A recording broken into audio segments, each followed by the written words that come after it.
ԱՄՆ նախագահ Դոնալդ Թրամփը ուղերձ է հղել հայոց ցեղասպանության 110-րդ տարելիցի կապակցությամբ։ Նա չի գործածել ցեղասպանություն եզրույթը, այլ լատինատար նշել է մեծ Եղեռն արտահայտությունը։ Մենք այսօր հիշում ենք մեծ Եղեռնը եւ հարգում այն մարդկանց հիշատակը, ովքեր տուժել են 20-րդ դարի ամենասարսափելի աղետներից մեկում։ 1915 թվականից սկսած 1,5 միլիոն հայեր արտաքսվեցին եւ մահվան դատապարտվեցին Օսմանյան կայսրության վերջին տարիներին։ Այս հիշատակի օրը մենք եւս մեկ անգամ միանում ենք Ամերիկայի եւ ամբողջ աշխարհի հայ մեծ համայնքին, սգալով բազմաթիվ կորսված կյանքերի համար։ Մենք ակնկալում ենք շարունակել մեր ռազմավարական գործընկերությունը Հայաստանի հետ եւ աջակցել տարածաշրջանային կայունությանը, ասել է Թրամփը։ Անկախ լրատվամիջոցների փաստաբանների եւ միջազգային կառույցների բացակայությամբ ապրիլի 24-ին Բաքվի դատարանում շարունակվել է Արցախի նախկին ղեկավարների գործով դատավարությունը։ Ադրբեջանական լրատվամիջոցները նշում են, որ դատարանը նախ քննել է Շուշիի օկուպացիայից առաջ տեղի ունեցած իրադարձություններին վերաբերող փաստաթղթեր,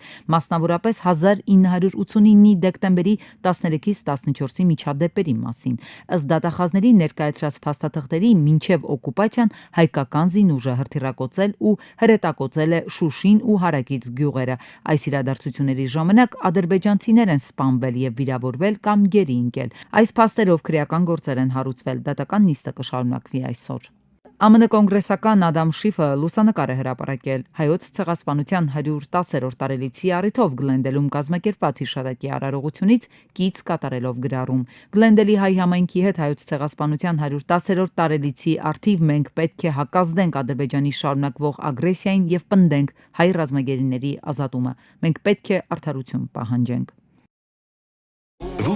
Սերորդ տարելիցի առիթով Գլենդելի հայ համայնքի ներկայացուցիչների հետ միասին ոգեկոչում ենք հայոց ցեղասպանության անմեղ նահատակների հիշատակը։ Մենք պետք է դիմակայենք Ադրբեջանի շարունակական ագրեսիային եւ պնդենք, որ ադրբեջանական ուժերը անհապաղ դուրս բերվեն Հայաստանի տարածքից եւ ազատ արձակվեն ռազմագերիները։ Պետք է նպաստենք նաեւ Հայաստանի ինքնիշխանության, սահմանների պաշտպանությանն ու միջազգային մոնիտորինգի միջոցով փորձենք պաշտպանել Հայաստանի անվտանգությունը։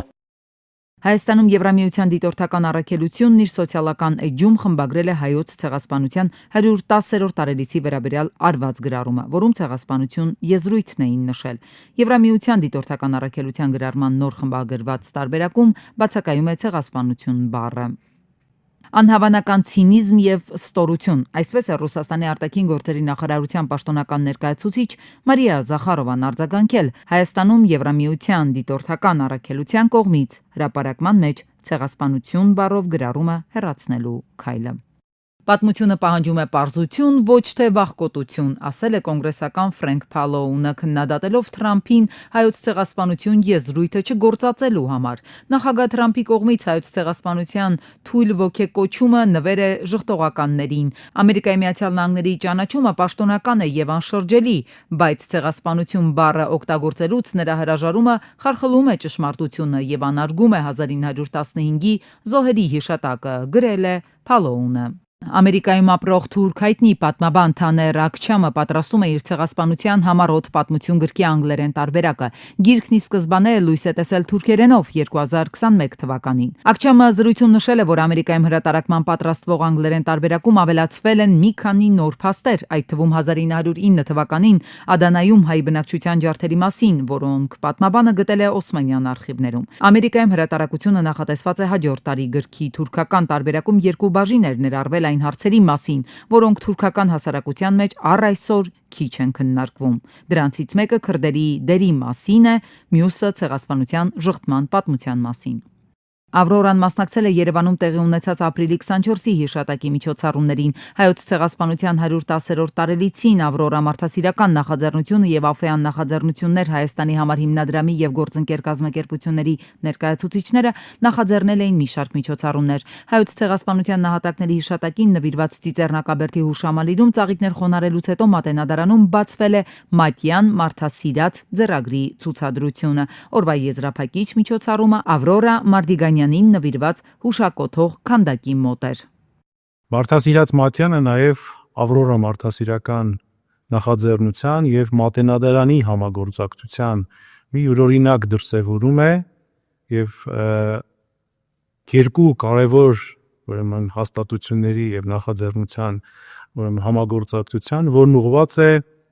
մարդասիրությանը, որի նպատակը մարդասիրությունն է, մարդկային արժեքների եւ քաղաքակրթության պահպանությունը։ Մեր երեխեքը